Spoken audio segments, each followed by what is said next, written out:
Pentagon বলছে Saudi আরবের F-35 যুদ্ধবিমান চুক্তি এখন লাইফ সাপোর্টে আছে, কারণ চীনের সঙ্গে সম্পর্ক এই চুক্তিকে বড় হুমকি দিচ্ছে। ট্রাম্প খুবই ক্ষুব্ধ, কারণ গোয়েন্দা তথ্য বলছে সৌদি আরব নাকি F-35 প্রযুক্তি চীনের হাতে তুলে দিতে পারে। ওয়াশিংটন এখন তুমুল আলোচনায়। সবাই প্রশ্ন করছে, MBSকে চীনের সঙ্গে চুক্তি করে F-35 সমঝোতা নষ্ট করে ফেলেছেন। আমেরিকার সবচেয়ে বড় ভয় চীন নাকি সৌদি প্রকল্পগুলোকে ব্যবহার করে মার্কিন অস্ত্র প্রযুক্তিতে ঢুকে পড়তে পারে। এখন মনে করা হচ্ছে MBSের হোয়াইট হাউস সফরের আগে সৌদি আরবের F-35 চুক্তি নতুন বাধার মুখে পড়েছে। নভেম্বরের শুরুতে রিপোর্টে বলা হয়েছিল MBS শিগগিরই F-35 পাওয়ার দৌড়ে সবচেয়ে এগিয়ে আছেন। এমনকি বলা হয়েছিল MBSের যুক্তরাষ্ট্র সফরের আগে সৌদি আরব পেন্টাগনের একটি গুরুত্বপূর্ণ ধাপও পেরিয়ে গেছে। কিন্তু হঠাৎই নতুন এক পেন্টাগন রিপোর্ট সতর্ক করে দেয় যে F-35 প্রযুক্তি ফাঁস হওয়ার ঝুঁকি আছে। রিপোর্টটি বলছে চীনের সঙ্গে সৌদি আরবের নিরাপত্তা অংশীদারিত্বের কারণেই এই ঝুঁকি তৈরি হয়েছে। এইসব ঝুঁকি তুলে ধরা হয়েছে একটি বড় প্রতিবেদনে, যা তৈরি করেছে মার্কিন প্রতিরক্ষা গোয়েন্দা সংস্থা DIA। রিপোর্ট আরও বলে সৌদি আরব এখন রাশিয়া ও চীনের সঙ্গে সম্পর্ক জোরদার করছে, যারা আমেরিকার প্রধান প্রতিদ্বন্দ্বী। এমনকি সৌদি আরব ইরানের সঙ্গেও আরও ঘনিষ্ঠ হচ্ছে, আর ইরানেরও রাশিয়া ও চীনের সঙ্গে সামরিক সম্পর্ক আছে। আমেরিকার শক্তিশালী F-35 যুদ্ধবিমান F-35 ম্যাক 1.6 গতিতে সুপারসনিকভাবে উঠতে পারে। এটি শক্তিশালী সেন্সর ও কম দৃশ্যমান হওয়ার প্রযুক্তি ব্যবহার করে। এর স্টেলথ প্রযুক্তি রাডারে ধরা পড়ার সম্ভাবনা খুব কমিয়ে দেয়। F-35 শত্রু এলাকায় কম ঝুঁকিতে প্রবেশ করতে পারে। এটি রিয়েল টাইম তথ্য সংগ্রহ করে এবং অন্য সম্পদের সঙ্গে তা ভাগ করে। পাইলটের হেলমেটে বিশেষ ডিসপ্লে থাকে, যা সরাসরি চোখের সামনে সব তথ্য দেয়। এতে এমন ইলেকট্রনিক যুদ্ধ ব্যবস্থা আছে যা শত্রুর রাডার জ্যাম করতে পারে ও আক্রমণ ব্যাহত করতে পারে। ইসরায়েলের আকাশ নিয়ন্ত্রণ কি হুমকিতে? মার্কিন অস্ত্র বিক্রির নীতি সবসময় নিশ্চিত করেছে ইসরায়েল মধ্যপ্রাচ্যে সামরিকভাবে এগিয়ে থাকবে। ইসরায়েলি একমাত্র দেশ যাদের কাছে F-35 রয়েছে এবং তারা 10 বছর ধরে এটি ব্যবহার করছে। এর আগে উপসাগরীয় দেশগুলোর কাছে F-35 বিক্রির আলোচনা হয়েছিল, কিন্তু একই ধরনের উদ্বেগে তা থেমে যায়। 2020 সালে আব্রাহাম চুক্তির পর ইসরায়েল, আরব আমিরাত এবং আরও কিছু আরব দেশের সম্পর্ক স্বাভাবিক হয়। এরপর যুক্তরাষ্ট্র আরব আমিরাতকে 50টি F-35 বিক্রি করার আলোচনা শুরু করে, কিন্তু 2021 সালে সেই চুক্তি স্থগিত হয়ে যায়, কারণ যুক্তরাষ্ট্র বলেছিল UAE হুয়াইয়ের নেটওয়ার্ক ব্যবহার করছে, যা মার্কিন প্রযুক্তির জন্য ঝুঁকিপূর্ণ। তুরস্কেরও F-35 কিনতে দেওয়া হয়নি, কারণ তারা রাশিয়ার S-400 কেনে।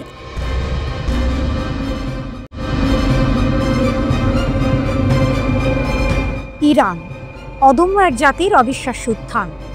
জানজান শহরের মঞ্চে দাঁড়িয়ে ইরানের রাষ্ট্রপতি মাসুদ পেজেশকিয়ান যখন বজ্রকণ্ঠে ঘোষণা করলেন কোনো শক্তি ঐক্যবদ্ধ ইরানকে নতজানু করতে পারবে না, তখন যেন গোটা ইরানের আকাশ বাতাস এক নতুন আশার বার্তার অনুরণনে ভরে উঠল। এ শুধু কথার কথা নয়, এ হলো এক জাতির অদম্য স্পৃহা আর ইস্পাত কঠিন সংকল্পের প্রতিধ্বনি, যা সাম্প্রতিক এক শ্বাসরুদ্ধকর যুদ্ধের পর আরও একবার প্রমাণিত হলো। কে ভেবেছিল যে দেশটার উপর ইসরায়েল আর আমেরিকার যৌথ আগ্রাসন নেমে এসেছিল, সেই দেশই এত দ্রুত নিজেদের শক্তি ও সক্ষমতার এমন এক নজির স্থাপন করবে যা বিশ্বকে তাক লাগিয়ে দেবে? জুনের 13 তারিখ যখন ইসরায়েল ইরানের উচ্চপদস্থ কর্মকর্তা ও পারমাণবিক বিজ্ঞানীদের নিশানা করল, আর তার পরপরই যখন মার্কিন যুক্তরাষ্ট্র ইরানের বেসামরিক পারমাণবিক স্থাপনায় বোমা ফেলে যুদ্ধকে আরও উস্কে দিল, তখন অনেকেই ভেবেছিল ইরানের দিন ফুরিয়ে এসেছে। কিন্তু তারা জানতো না, এক নতুন গল্পের সূচনা মাত্র। এ যেন এক হলিউডের থ্রিলারের চিত্রনাট্য। একদিকে অত্যাধুনিক আয়রন ডোম আর বিপুল সামরিক সরঞ্জাম নিয়ে সজ্জিত ইসরায়েল ও পরাশক্তি আমেরিকা, অন্যদিকে কঠোর নিষেধাজ্ঞায় জর্জরিত ইরান, যাদের একমাত্র শক্তি তাদের ঐক্য, জ্ঞান আর বিশ্বাস। কিন্তু এই বিশ্বাসই তাদের সবচেয়ে বড় অস্ত্র হয়ে উঠল যখন আগ্রাসন শুরু হলো। ইরানি জনগণ, পুলিশ, নিরাপত্তা বাহিনী এবং বিশেষ করে ক্ষেপণাস্ত্র বিজ্ঞানীরা যে সম্মানজনক ও শক্তিশালী প্রতিরোধ গড়ে তুললেন, তা ছিল সত্যিই প্রশংসার যোগ্য। রাষ্ট্রপতি পেজেশকিয়ান গর্বের সাথে স্মরণ করলেন সেই 12 দিনের যুদ্ধের কথা, যখন ইরানি সশস্ত্র বাহিনী, বিশেষ করে সেনাবাহিনী এবং ইসলামী বিপ্লবী গার্ড কর্পস IRGC তাদের সমস্ত শক্তি দিয়ে শত্রুদের মোকাবিলা করেছিল। বিশ্বাস করা কঠিন কিভাবে এই বাহিনীগুলো আয়রন ডোমের মতো সুরক্ষিত ব্যবস্থা ভেদ করে ইসরায়েলি লক্ষ্যবস্তুতে আঘাত হানল। শুধু তাই নয়, পশ্চিম এশিয়ার সবচেয়ে বড় মার্কিন সামরিক ঘাঁটি কাতারের আল উদেইদ বিমান ঘাঁটিতেও নির্ভুলভাবে হামলা চালালো তারা। এ যেন ডেভিডের গলিয়াতকে হারানোর এক আধুনিক উপাখ্যান। শত্রুদের সমস্ত হুমকি ও চাপকে তুচ্ছ করে ইরানি জাতীয় সশস্ত্র বাহিনী শুধু জাতীয় সার্বভৌমত্ব রক্ষা করেনি, তারা দেখিয়ে দিয়েছে যে দৃঢ় সংকল্পের কাছে কোনো বাধাই বড় নয়। যুদ্ধের মোড় ঘুরতে শুরু করল 24শে জুন। ইসরায়েলি সরকার ও মার্কিন যুক্তরাষ্ট্র ইরানের এই অপ্রত্যাশিত ও শক্তিশালী পাল্টা হামলায় এতটাই হতভম্ব হয়ে গিয়েছিল যে তাদের পক্ষে আর যুদ্ধ চালিয়ে যাওয়া সম্ভব হয়নি। তেল আবিব যুদ্ধবিরতি চাইতে বাধ্য হলো। এ যেন এক অবিশ্বাস্য টুইস্ট। যে দেশগুলো ইরানকে নতজানু করতে চেয়েছিল তারাই শেষ পর্যন্ত নিজেদের গুটিয়ে নিতে বাধ্য হলো।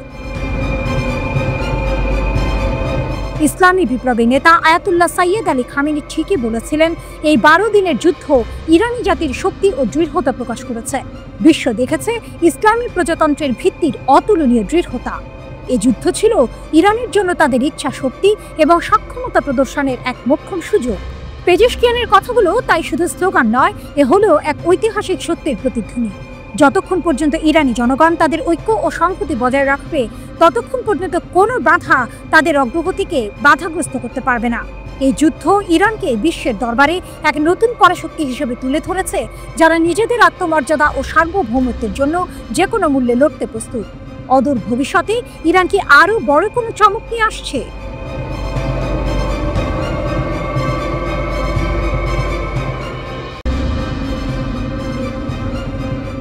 ইরানের হুঁশিয়ারি, তেল আবিব ও হাইফাকে মাটির সঙ্গে মিশিয়ে দেবে তেহরান। নেতানিয়াহুর ঘুম উড়ে গেছে। তেহরানের কড়া বার্তা, আমাদের ক্ষেপণাস্ত্র পৌঁছাবে যতদূর প্রয়োজন। মধ্যপ্রাচ্যের আকাশে আবারও ছড়িয়ে পড়েছে আতঙ্কের ধোঁয়া।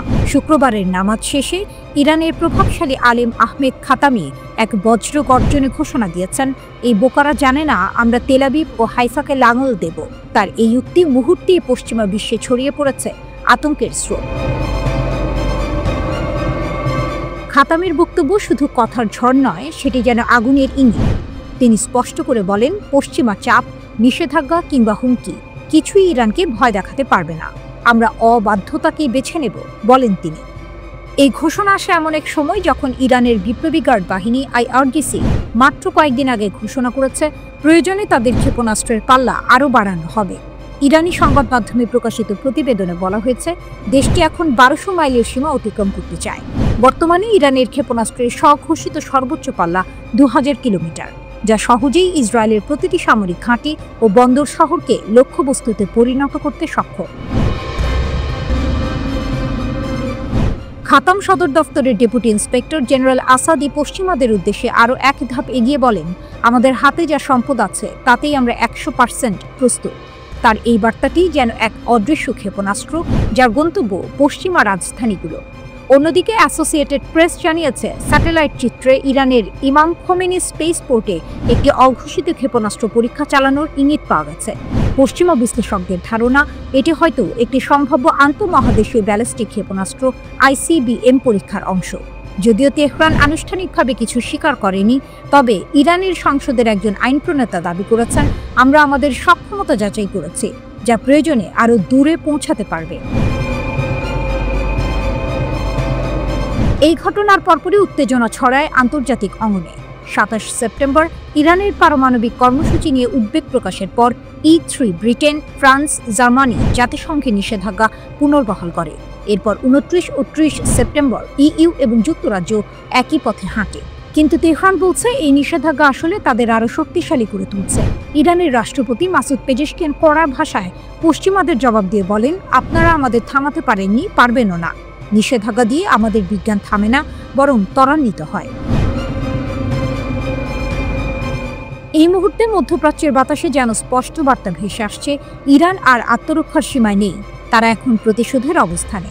আহমেদ খাতামির সেই হুঁশিয়ারি শুধু ধর্মীয় বক্তৃতা নয়, বরং এক রাষ্ট্রের ঘোষণা, যে রাষ্ট্র জানে কিভাবে টিকে থাকতে হয়, কিভাবে আঘাতের জবাব দিতে হয়। তেহরানের রাস্তায় আজ আত্মবিশ্বাসের গর্জন। আমরা আর ভয় পাই না, তেল আবিবের আকাশে ছায়া ফেলবে ইরানি ক্ষেপণাস্ত্রের আগুন। এ যেন নতুন এক বাস্তবতার সূচনা, যেখানে ইরান শুধু প্রতিরোধের প্রতীক নয়, বরং চ্যালেঞ্জ ছুড়ে দেয়া এক শক্তির নাম। পশ্চিমা বিশ্বের চোখে সেটা হয়তো উদ্বেগ, কিন্তু ইরানের জন্য সেটি এখন গর্বের অন্য নাম।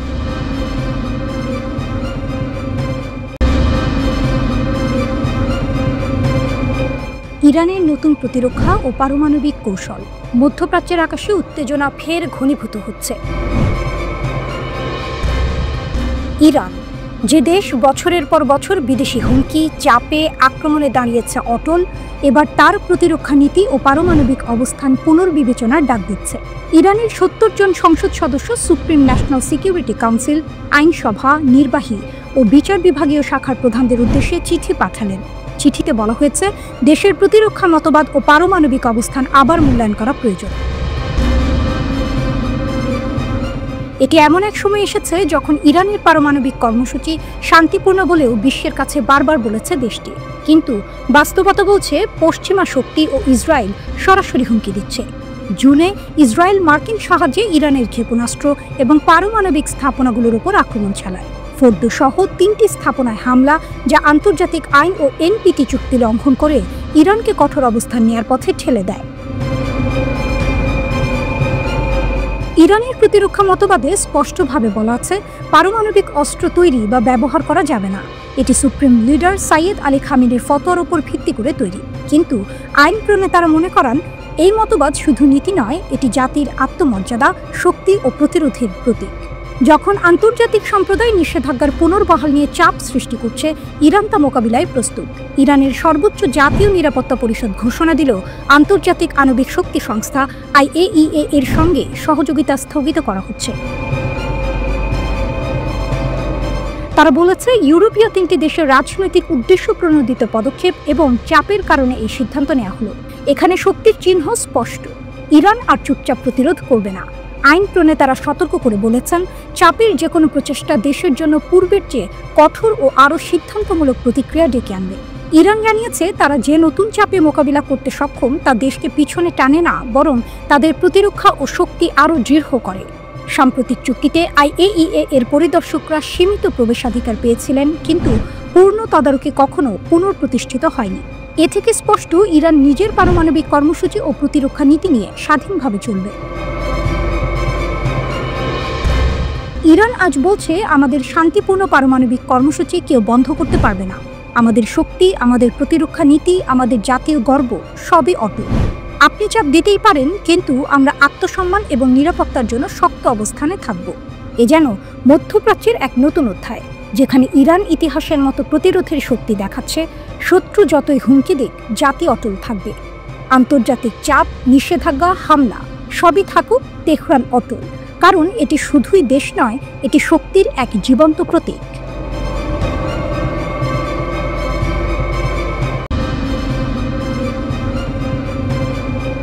পশ্চিমা নিষেধাজ্ঞার খড়গ ঝুলছে ইরানের উপর। সময়সীমা ঘনিয়ে আসছে অগাস্টে, কিন্তু পশ্চিমারা যখন তেহরানকে কোণঠাসা করার চেষ্টা করছে, ইরান তখন তার সামরিক সক্ষমতার এক নতুন দৃষ্টান্ত স্থাপন করেছে, যা ইসরায়েলের অত্যাধুনিক প্রতিরক্ষা ব্যবস্থাকেও চ্যালেঞ্জের মুখে ফেলে দিয়েছে।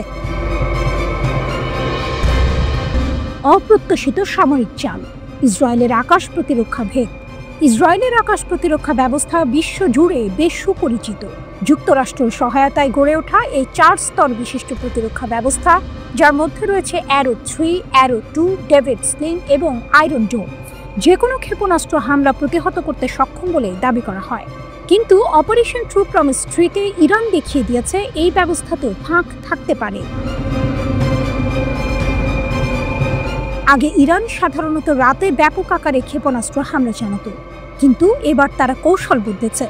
দিনের বেলায় ছোট ছোট নির্ভুল হামলা চালিয়ে ইসরায়েলের প্রতিরক্ষা ব্যবস্থার প্রতিক্রিয়া পর্যবেক্ষণ করেছে। হামলার পাল্লা, গতিপথ এবং সময় পরিবর্তন করে ইরান ইসরায়েলের প্রতিরক্ষা ব্যবস্থাকে তার সর্বোচ্চ সমন্বয় ক্ষমতার বাইরে নিয়ে যেতে বাধ্য করেছে। ইসরায়েলি ক্ষেপণাস্ত্র বিশেষজ্ঞ কালিস্কির ভাষায়, তারা ইসরায়েলি প্রতিরক্ষা ব্যবস্থাকে বিচ্ছিন্ন করার চেষ্টা করেছে। সবচেয়ে বড় চমক ছিল ইসরায়েলের ফাত্তা-1 হাইপারসনিক ক্ষেপণাস্ত্রের ব্যবহার। এটি শব্দের চেয়ে 10 গুণেরও বেশি গতিতে আঘাত হানতে সক্ষম এবং এর ওয়ারহেড আলাদা হতে পারে, যা এটিকে ট্র্যাক করা আরও কঠিন করে তোলে।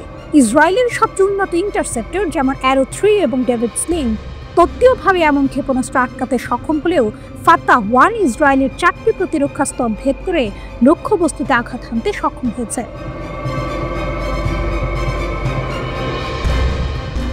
ব্যয়বহুল প্রতিরক্ষা বনাম ইরানের উদ্ভাবন। এই হামলার ফলে ইসরায়েলের ইন্টারসেপ্টরের খরচ এবং ঘাটতি প্রকটভাবে সামনে এসেছে। ইসরায়েলকে বাধ্য হয়ে সবচেয়ে বড় হুমকির ক্ষেপণাস্ত্রগুলোকেই কেবল টার্গেট করতে হচ্ছে। এর অর্থ হলো কিছু ক্ষেপণাস্ত্র ইসরায়েলের প্রতিরক্ষা ব্যবস্থা ভেদ করে চলে গেছে। এই ঘটনাগুলো বিশেষ করে সংঘাতের গতি এবং ভৌগোলিক নিয়ন্ত্রণ করার ইরানের ক্ষমতা, কৌশলগত ক্ষমতার ভারসাম্যে একটি উল্লেখযোগ্য পরিবর্তনের ইঙ্গিত দেয়। এমনকি পশ্চিমা বিশেষজ্ঞরাও স্বীকার করতে বাধ্য হয়েছেন যে ইরান পশ্চিমা ক্ষেপণাস্ত্র প্রতিরক্ষা মতবাদের মূল নীতিকে চ্যালেঞ্জ করেছে। র্যান্ড কর্পোরেশনের রাফায়েল কোহেন স্বীকার করেছেন যে কোনো ক্ষেপণাস্ত্র ব্যবস্থা, এমনকি ইসরায়েলের মতো অত্যাধুনিক ব্যবস্থাও শেষ পর্যন্ত দুর্বলতা প্রকাশ করবে। তার মতে একটি প্রতিরক্ষা ব্যবস্থার মূল বিষয় হলো নিখুঁত একক স্তর তৈরি করা নয়, বরং এর সম্মিলিত প্রভাব। কালিস্কি যেমনটি বলেছেন, আমরা উভয়েই শেখার প্রক্রিয়ায় আছি। তারা তাদের আক্রমণ উন্নত করার চেষ্টা করছে আর আমরা আমাদের প্রতিরক্ষা। এই উক্তিটি ইসরায়েলি দর্শকদের আশ্বস্ত করার উদ্দেশ্যে বলা হলেও এটি তেহরানের দীর্ঘদিনের দাবিকেই সমর্থন করে। প্রতিরোধ, উদ্ভাবন এবং কৌশলগত গভীরতা ভারী সশস্ত্র প্রতিপক্ষের বিরুদ্ধেও ক্ষমতার ভারসাম্যকে বদলে দিতে পারে। ইরানকে তাহলে পশ্চিমাদের নিষেধাজ্ঞার চাপ উপেক্ষা করে নিজস্ব পথেই হাঁটবে, নাকি শেষ মুহূর্তে কোনো চুক্তি হবে? অগাস্টের সময়সীমা ঘনিয়ে আসার সাথে সাথে এই প্রশ্নগুলোর উত্তর আরও স্পষ্ট হবে।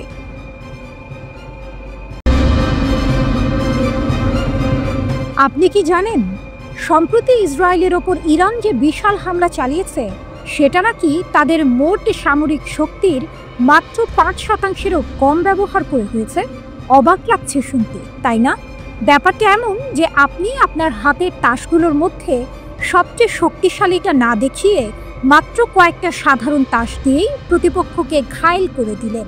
ইরানের ইসলামী বিপ্লবী গার্ড বাহিনী IRGCর এক জ্যেষ্ঠ commander brigadier general Mohammad Reza নাগদি ইরানের রাষ্ট্রীয় টেলিভিশনে এই চাঞ্চল্যকর তথ্য দিয়েছেন। তিনি বলেছেন, ইসরায়েলের বিরুদ্ধে যে পাল্টা হামলা চালানো হয়েছে তাতে ইরানের প্রতিরক্ষা শক্তির 5%-এরও কম বাস্তবিক অর্থে সক্রিয় হয়েছে। এখানে সক্রিয় মানে কিন্তু এগুলো শেষ হয়ে গেছে তা নয়, বরং এর মানে হলো এই অল্প কিছু ইউনিটই শত্রুর মোকাবিলায় যুক্ত হয়েছিল। ভাবুন তো, যদি তারা তাদের আসল শক্তি প্রয়োগ করত তাহলে কি হতো? কি হয়েছিল সেদিন 13ই জুন, যখন ইসরায়েল ইরানে আকস্মিক হামলা চালায়। তার জবাবে ইরান ব্যাপক ব্যালিস্টিক ক্ষেপণাস্ত্র হামলা চালায়। এই হামলার মধ্যে হাইপারসনিক ক্ষেপণাস্ত্র ছিল, যা কিনা ইসরায়েল অধিকৃত অঞ্চলের গুরুত্বপূর্ণ পারমাণবিক, সামরিক ও শিল্প স্থাপনাকে লক্ষ্য করে ছোড়া হয়েছিল। অনলাইনে ছড়িয়ে পড়া অনেক ভিডিওতে দেখা গেছে ইরানের পাল্টা হামলায় ইসরায়েলি সামরিক ঘাঁটিগুলো, যেখান থেকে মূল হামলা চালানো হয়েছিল, গুরুতর ক্ষতির সম্মুখীন হয়েছে। এদিকে এই হামলা ঠেকাতে যুক্তরাষ্ট্রেরও ঘাম ছুটে গেছে। পশ্চিমা সংবাদ মাধ্যমগুলোর খবর অনুযায়ী ইরানের পাল্টা হামলা প্রতিহত করতে যুক্তরাষ্ট্র তাদের থার্ড ক্ষেপণাস্ত্র প্রতিরক্ষা ব্যবস্থা সক্রিয় করে, যার জন্য তাদের 12 দিনে খরচ করতে হয়েছে প্রায় $800 মিলিয়ন বেশি। যেখানে ইরান তাদের সীমিত শক্তি ব্যবহার করে ইসরায়েলকে নাস্তানাবুদ করেছে, সেখানে যুক্তরাষ্ট্রকে তাদের ব্যয়বহুল প্রতিরক্ষা ব্যবস্থা নিয়ে হিমশিম খেতে হয়েছে। আসল শক্তি এখনো গোপন। জেনারেল নাগদি আরও বলেন, এই হামলায় মূলত তাদের আকাশ প্রতিরক্ষা ব্যবস্থাই বেশি ব্যবহৃত হয়েছে, কিন্তু তাদের আসল শক্তি নাকি তাদের স্থলবাহিনীতে নিহত। তিনি জোর দিয়ে বলেন, আমরা সজ্জিত এবং প্রস্তুত। চাইলে আমরা আরও কয়েক বছর এই গতিতে শত্রুকে ক্ষেপণাস্ত্র হামলায় লক্ষ্যবস্তু করতে পারি। তার এই কথায় স্পষ্ট বোঝা যায়, ইরান যদি সত্যি সত্যি তাদের পূর্ণমাত্রার সামরিক জবাব দিতে চায়, তাহলে এর ব্যাপ্তি এবং ধ্বংস ক্ষমতা হবে আরও অনেক গুণ বেশি। অর্থাৎ আমরা যা দেখেছি তা ছিল কেবলই একটি ছোট্ট ঝলক। আসল খেলা এখনো শুরু হয়নি। যদি ইরান তাদের পূর্ণ সামরিক শক্তি ব্যবহার করে, তাহলে আঞ্চলিক পরিস্থিতি কোন দিকে মোড় নেবে